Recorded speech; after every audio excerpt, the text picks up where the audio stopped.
just freaking out.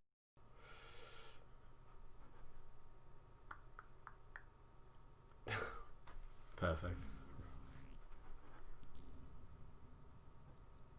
Hi guys, your visuals dropped on the Discord. Yeah, then my whole PC just like decided to absolutely freak out, if I'm honest with you. So it's nice. It should be okay now. No, it's not. Okay, I've got try watch stream. Okay, yeah, I can see the front end. Yeah, your robot factory just spinning around the pipe. Yeah, wicked. Okay, well, I'm just going to try and tell my kids to get off now.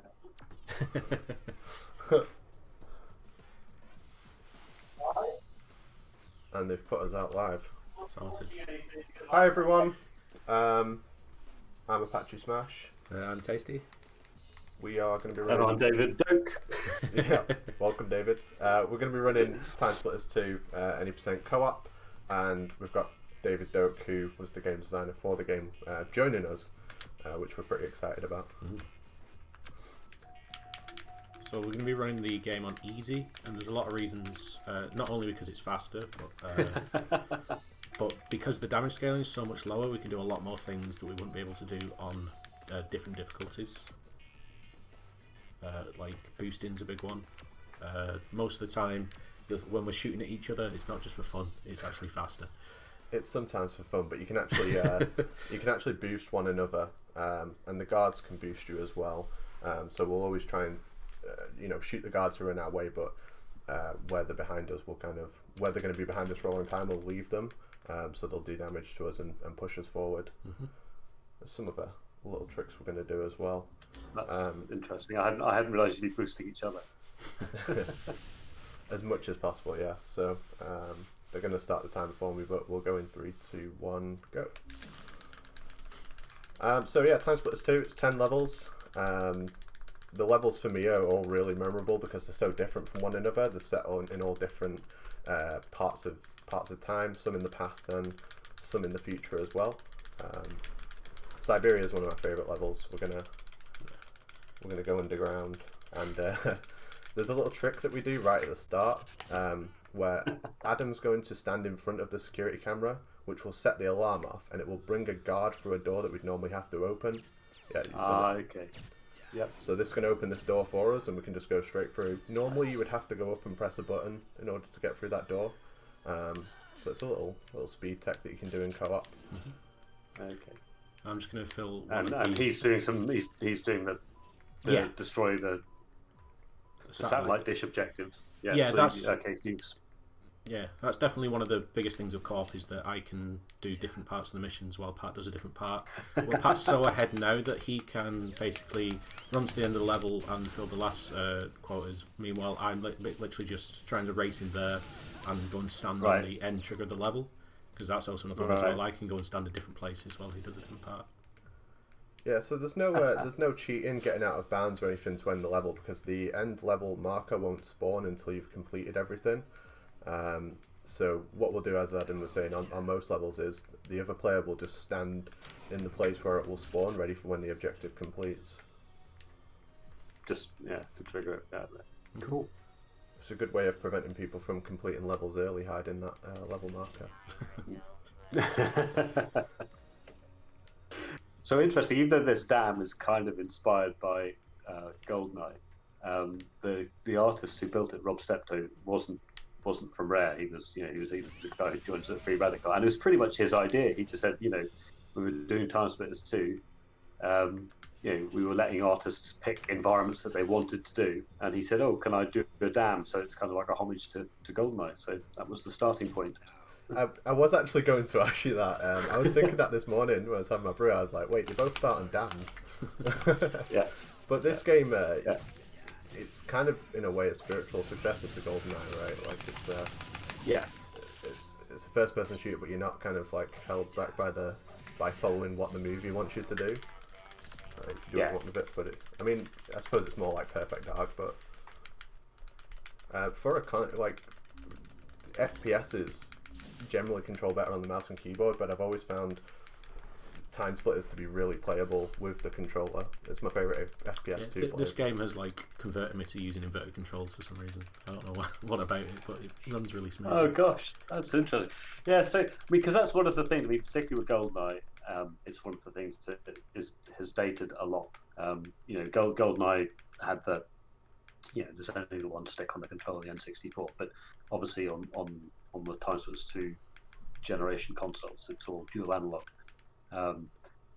It's interesting. I think you said you were playing this on Dolphin. There's also a mod for Dolphin that allows you to play this with mouse and keyboard. Yeah, it's banned for the speed run for obvious reasons, but but I think you kind of invalidate a lot of the difficulty of this game if you do play it with a mouse and keyboard, because it really is built to be played on the controller. Yeah, absolutely. Yeah. And one of the major benefits of us playing on Dolphin, especially over the past few months, is we've been able to practice over netplay, which has been huge. Obviously, not being able to be in the same room, and it runs perfectly on there as well, which is always nice. Oh, I didn't know that. So can you play multiplayer with Dolphin as well, like arcade stuff? Yeah. Oh.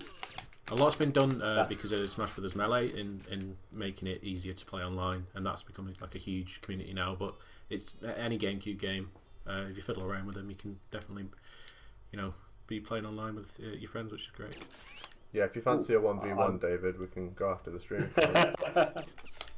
So this you're doing the pull as well. So on this level, one of the programmers, Mike Armstrong, who he basically with TimeSplitters 2, one guy did the Xbox and the GameCube port. Wow. And when Mike was doing particularly this level, he just decided to mess about with a bunch of physics stuff. So that pool table was just him thinking, oh well, I'll have a play around and get it working. It really does work well with the level as well, with it being like Chicago in this time period, like pool halls, and there's also an Irish pub as well. There's O'Leary's. So this is where we'll do some boosting, because it's an easy section. I picked up a Tommy gun earlier off one of the right, yep.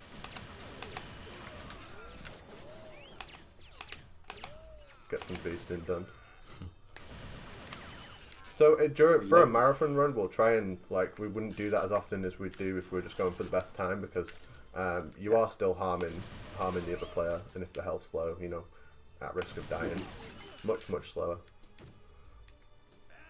Got a little boss fight here. The boss fights, they take like 8 times damage if you shoot them in the head, so body shots are kind of worthless. You do just want to stand and aim for the head. So that was big Tony. You just ran up the stairs and unloaded in his face, basically. I think there was no TimeSplitters were harmed in the making. Yeah. So when you get to the end of the level, the real bad guys will spawn in because they're after the time crystal, the TimeSplitters. They're much more armored than other enemies, and they do more damage to you.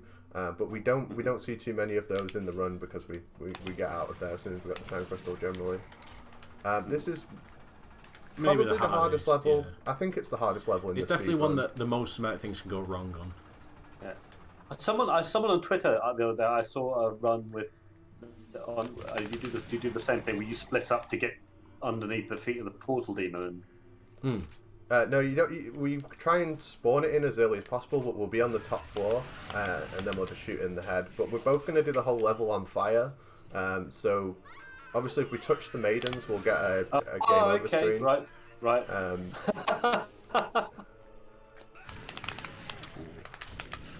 So I'm trying my best to shoot the shackles off, but it's not always possible. I have to sort of edge myself slightly closer to them to free them. Otherwise, I'll set them on fire, and then have to start the mission again. Thankfully, got both of them. It's interesting that little bit of the catacombs where the maidens are. I don't know if you've noticed that it has there are various crypts scattered around, which we always had the idea that the crypt zombies would climb out of kind of sarcophagi, but we never got around to doing it. Well, that would have been awesome.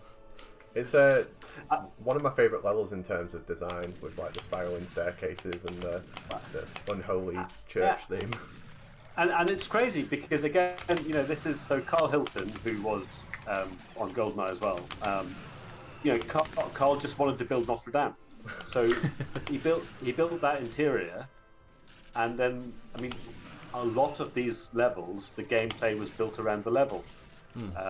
Like particularly like the Portal Demon as well. That was just our way of trying to do something interesting in that space. So I think James Cunliffe, who was charge of animation, he just at one point said, "Well, why don't we just scale up one of the characters and get a level animate them in the space?" We might not get a level complete here. Yeah, normally we can leave the Hunchback. Yeah, normally we can leave the Hunchback to clear out the rest of the zombies, but he's not always consistent, which is. Oh right. We locked out. No, I've gone the wrong way. Oh, you locked it. Oh no! So you're relying on an NPC to. Yeah, we trusted him. We trusted the Hunchback. There we go. Oh, that's so funny. Oh, you got it. Excellent. Yeah. So the other thing with leaving the Hunchback to deal with them is he's at risk of dying. And also with going back for it, the Portal Demon won't spawn until you're both there. But the Portal Demon's not too bad of a boss. He takes a lot of damage in his head, so you can generally get him in one clip. The other thing of being slow on this level is we're on fire and we don't get put out until we reach the roof where it's raining. I am really low. It's raining, yeah. I'm going to pick up the body armor here because I'm quite low on health. Just want to hit on the right. If you die, it's fine. You've got time crystal, right? So. With co-op as well, on every level you'll pick up a time crystal, and if the person carrying it dies, the other player will have to go back and get it in order to complete the level. That was a really nice kill. So there's 2 bosses on that level. Yeah. Yeah, so I think, just going to say for the people watching, if you're not familiar with TimeSplitters, so in the single player levels, you basically do this kind of quantum leap where you're leaping into the body of a character who's the protagonist in that time zone, and then we always wanted to have co-op. So at each time zone there are two unique characters. So in this one, it's I think Hank Nova is the astronaut and Candy Skylar is his sidekick. Yeah. And they're both got this as. The whole TimeSplitters franchise was basically us riffing and spoofing various genres of films. So this is a kind of 1950s kind of Forbidden Planet, that kind of sci-fi. Who's your favourite character, David? Every time someone asks me, I think of a different one because I just I'm in TimeSplitters 2. I'm very fond of Viola, who was the character you just played in Notre Dame, and Gretel. I think the Gretel robot with the little we'll see her later with the red cape around her head. Yeah, I think Gretel is my favourite character. Yeah. I like Harry Tipper as well. I think he's really cool. Yeah, well, the Harry Tipper character is great because we kind of by 3 he had this extended role where the story stuff is a lot more deeper and fleshed out in 3, and Harry Tipper's for those who don't know him, he's a kind of 1960s James Bond spy kind of guy, but he's got this very kind of sleazy, cool, laid back side to him. This part of the run, we have to kill enough of these guys so the spaceship will let us on it. There's a portal that will spawn on the spaceship, and you have to kill 2 waves, and then before it will start descending. So now that it's open, I can just sit underneath it, and it'll let me in when it's ready. I always loved what the artist. This is Rob Steptoe, I think, who built the dam. I just love the off-kilter interior to the. Yeah. That's I'm not a massive fan of it because I get lost in it quite easily. So this is the best stage, NeoTokyo. 2019, I think it is, by the way. So this is now in the past. But it was in the future before when it was made. So a very action-packed stage. Oh yeah, it's a big one. The objective is to follow the spy into the underground base. We're not going to do that. I think I'm having some trouble with my game because I think it might be because I'm putting it through both streams, but we'll just deal with it. It's fine. Yeah. It's a very action-packed level for me specifically. Pat's going to go left on this turn in here. I'm just going to go right to this bridge. And now I'm going to put my controller down for the next 3 minutes. So this is where we'd like to say host if you'd like to jump in here. Oh, Now's a good time. oh yeah, I guess right now is a good time because indeed we've got a couple donations, very lovely donations. So we've got $5 from Tiny Tim saying, "Hey y'all, really looking forward to this amazing run. Good luck to Apache and Tasty, and big shout outs to David for the commentary. It's always amazing to see devs commentating on runs of their games, so thank you for your time. Cheers." Thanks, Tim. And thank you so much for your donation. And we've got another $20 donation from Smackle saying, "Go fast." We'll try. So Well, oh, sorry, have you not finished? Sorry, Carl.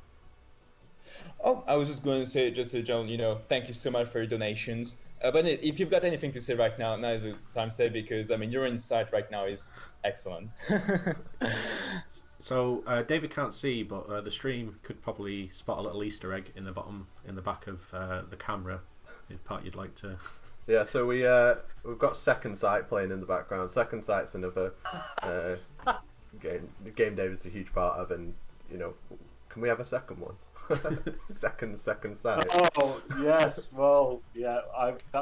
For many of us at Free Radical, that was the game that we look back fondly on. I mean, I wrote a lot of the story and stuff for that, so and I think it was quite interesting seeing Control come out the other year because it kind of borrows a lot of seconds. So NeoTokyo, if anyone is unfamiliar with the source material for NeoTokyo, I recommend that you go immediately and watch the film Blade Runner. I mean, You said, yeah. I said this morning as well. I said it's definitely Blade Runner. So again, another banging track from Graham Norgate, who did all of our audio. Definitely. And I think it just beautifully kind of skirts the edge of I don't know, copyright infringement test. Homage and theft. It's between somewhere between we never got our letter from Vangelis. So. It's not plagiarism if it's a tribute. That's fine. Yeah. So while I'm sat here for the entire thing, Pat actually has one of the more difficult parts of the run here. Not so much sneaking into this base, but to do this last part cleanly and kill the boss along with collecting the time crystal. There's a few different characters that can body block on this corridor, so Pat's going to have to try and headshot and do a unarmed takedown on one of the NPCs as well. And then when the boss spawns, as soon as you knock her hat off by headshotting her, she'll try to run away, which can waste quite a lot of time if you don't catch her early. So hopefully we'll be able to grab her quick and I can walk straight into the end of the level. Oh, she's blocking the stairs. Hopefully she won't come back and block again. So as soon as he pulls this switch, I can walk over. I've literally only held forward this entire level. It's great for me. Very stressful for Pat. It is a really, really difficult level. Yeah, so he's going to switch to fists, and then that was very quick. Beautiful. Yeah, so you have to switch between the pistol. You have to be able to take the first guard down, which means you don't have to use the computer to open the door. Because the other guard will come through because they hear the gunshot. Then you have to get past them and hope they don't body block you, punch another guard, and then switch back to your gun to headshot the boss. And then that means she'll only be taken down in 2 punches. Normally she has so much health, the boss with the hat on. So yeah, that's one of the toughest sections of the run. This one's another very Pat-focused level. I get to chill out in this cage, in this jail for a minute until he sets me free. But this one's pretty straightforward with a little tricky aiming, especially getting the water barrels. Oh, you No, very sneaky. Essentially shot through the. Yeah, rather than going round, we'll just shoot through the don't window. go. Yeah, sniper rifle. Hail! Venus Star. I think she's good. Venus. I don't know. It's if quite I an got it. ample I lady. got it. Oh, I did get it. There's a couple of barrels that you got put out of the fire to rescue the girl. There's a couple of barrels filled with water behind her. When you're going for the best times, you can just shoot them both in one strafe, but it's really difficult to pull off, and I'd end up going back to correct it anyway if I tried it here in Marathon. So there's a little bit of a rare joke here in that there was always a running joke that every rare game would have a minecart level in it. That minecart part is one of my most stressful parts because there's a lot of times where I get shot off the side of the. On the track. Yeah. Yeah. That's going to fall into that, and that's why I've done very short level. yeah, so it's one of those where the knockback is not in your favour at all. There's also when you're running into the boss room, if you don't get there quick enough, he'll just begin running away. But if you get into the room at the same time, you can just have the boss be stationary. Mm-hmm. This one's one of the more interesting stages in the entire game. There's a lot of moving So parts. is this stressful because of the RNG in it? It's just stressful if you're slow. Just got to be fast. Right. I get to be Harry now, best character. Yay! This level's great. You've got scientists who are going to put out bombs, defuse bombs. There's absolutely tons of guards to kill. There's a mini game to defuse one of the bombs. There's tons going on in this level. I think this is the best level in the game. Definitely the most interesting from a gameplay standpoint. Ah, cool. Interestingly, so Pat just went to go and rescue one of the scientists there, and you have to stand next to him to trigger him to say, I'm going to defuse the bombs. But this one through here, as long as we kill all the guards before and after him, he will find his own way to the bomb, which is quite nice. So we don't have to sit and wait around for him to wake up. Oh, those I love those doors. It's great having silly, strangely hinged glass doors in games. I'm like at the same stage as you here. I feel like I must have done something wrong because I feel like I shouldn't be here already. But I don't know. We'll find out when we get to the end of the level, I'm sure. So yeah, there's the timer counting down. The place is going to blow up if we don't defuse all the bombs in time. But it's quite a generous timer, so we should be okay. The biggest danger we face is Adam will take a lot of damage on this level because he runs ahead earlier than I do, and there's just so many guards on this stage. The other thing that can end this level is doing this bomb wrong. Right, yeah. So if you drop the bomb before you put it in the container, you get a mission fail. No pressure. Yeah. It's all good, we've done it. Oh, this has got all these cheap shot guys who spawn in the containers as well, hasn't it? Yeah, they're put all in interesting places, and there's also a minigun that likes to set off and stop you from moving. Yeah, because as much as the boosting helps us to push us forwards, any shot that we take will lower our speed. So we'll try and take people out as quick as possible. Prop that door, wait for the last sign. I'm impressed. Kit and Celeste running ahead and just clearing the way for him. So we'll get a boss spawn once we get past a checkpoint on this level. I like this boss when he spawns. He goes Tipper. Yeah. So we brought him back and in Future Perfect as well, the Kalos character. So I'm just pulling these switches. Pat's just finished the boss. Oh, actually, a TimeSplitters. He has to get to see some TimeSplitters now. Yeah. Now they stand on the portal ready. Have we missed an objective? We must have. Really? Time crystal. Yeah, I've not picked it I'll up. go get it. No. That's the thing. The thing is about that boss is when he does drop the time crystal, sometimes he just launches it very far away from his body. Right. He just, as he's dying, he just pulls out his pocket and throws it across the room. I'm so glad it was the time crystal not the though. bombs. When the portal didn't spawn, I thought, what haven't we done? No, I've got to go all the way back. Aztec is a tough old level. This is one where Adam's going to do everything and I'm going to stand around. Yeah, there's not much tricks-wise. It's mostly just clean movements around most of these corridors for me to go and open up. Is it a tomb? I don't really know. The part where the golems is. So I'm just gonna... Oh yeah. And this also, so this is where the monkeys were first really introduced, I think. Oh, definitely. And I'd like to say that no monkeys will be harmed during this level, but I can't. Oh, unless they get in the way. Yeah. They get in the way, yeah.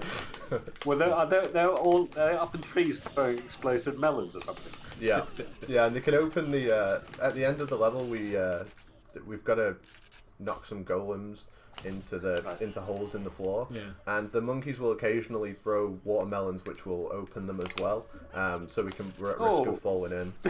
Yeah. Unfortunately, if I don't kill those monkeys, they can stand and block me. So it's a necessary necessary evil. Right in the monkey nuts. Also, for some reason, the golems seem to really like these monkeys as well, and sometimes will track to them instead of us, which is quite annoying. But hopefully, this is definitely one of the more random factors of the run, but we have a few backups just in case. Normally, Pat will try and get 2 golems and I'll get the 1, but we can always switch if they don't go our way. Yeah, they like to aggro. If you both stood too close to them, they'll just constantly change their aggro and they'll run from one to the other. And you need to be able to move them into the correct position. So these are the monkeys that'll stand around throwing watermelons, explosive watermelons. Yeah, of course. Of course, yeah. Everything explodes. So I've got one. I'll go have a look. Yeah, he's here. Yeah, I've got him. See, he's just bashing the floor of it. We'll try and trick him onto that. You got them both? Yeah. Sorted. What we're missing? Nothing. There's always a hold your breath once we think everything's finished. We have done this run before, I swear.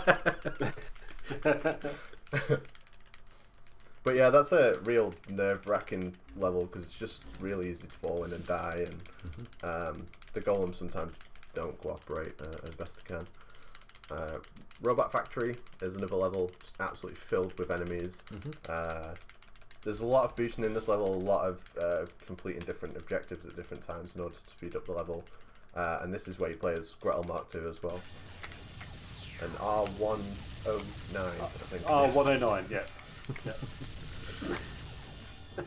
So Pat's got the Wikipedia page of the characters open next. Yeah, just in case. Yeah. This is a level where you'll shoot the back of enemies and then run ahead of them and hope that they boost you. That's a good way of getting a little bit of time save. I'm kind of bottlenecked here because I have to wait for this bridge to extend before I can continue. The boss at the end of this level is absolutely fantastic as well. The machinist. The dark machinist he called. Yeah. So a young lad who's gone down a dodgy career path. A little part of the level here is we use this electro tool in order to destroy the objective, and you have to manage the amount of ammo you have in this gun because if you run out, you have to go really out your way to pick up another one. There's a laser fence that won't open until we destroy all the guards that spawn there. That should be them. Yeah. So I'm going to grab the electro tool from the end of this corridor and run ahead. And there's another one that you have to flick a switch in order to move a crane. So I'm going to run straight to that and let that move by itself because there's a shield across it that we can't hit. So we can't hit the actual node until that's down. So I'll do that early and then come back and do another node in the meantime. These mines that sometimes and those chassis bots, we just have those like blocks of them just spawn at once, isn't it? Yeah. Just around you. So this one we reach at the same time, so we can both do it. Yeah. So you both charged it up. Yeah. Cool. Means Adam has enough ammo to do the last one on his own. Just better ammo management for the electro tool because it can be. This last one can be a nightmare. Yeah. Sometimes it's not quite sure if you're hitting it or not, which is lovely. And then if you run out of electro tool, it's a long way back. There's a set amount of spawns of robots here that we need to take down for the gate on the end of the bridge to open. There's 4 on my side, I think. Help if I have a gun.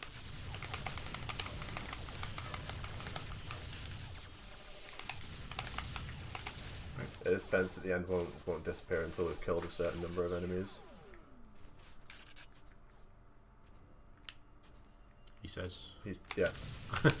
Until we've killed a certain number of enemies, including that one. Oh, there it goes. Okay, yeah. Yeah. And a very long, arduous boss fight here. Yeah, this is a real tough one. We're going to have to come up with some awesome strategies to beat this guy. I think I should just shoot it now. Is he going to literally last like 10 seconds? There we go. So the sci-fi gun, skiffy gun, the bullets ricochet. Skiffy gun. The bullets ricochet, so if you shoot it underneath, they'll just bounce around and deal multiple Right, damage. so they get trapped, so everything's automatically hitting. Right. Mm-hmm. Can I just ask David, why does the level select automatically go to the first level when you're on the last level? Because it's a bit of a pain. Cost us a whole second, that maybe. Sounds like a bug. I don't know what that is for. No. I guess it's. I suppose it might be notionally because this is, it's where you were at the start, wasn't it? So, but it sounds like more like a bug to me. So this is one of the levels where we split apart for the most of it. Pat is actually going to die in this level because it's faster than because at the end of the level it only takes one of us to activate the trigger to end. Oh right, so okay. So rather than have to traverse and catch up. Mm-hmm. I just wouldn't be of any use because you've just got to go to the end of the level after shooting down the TimeSplitter ships.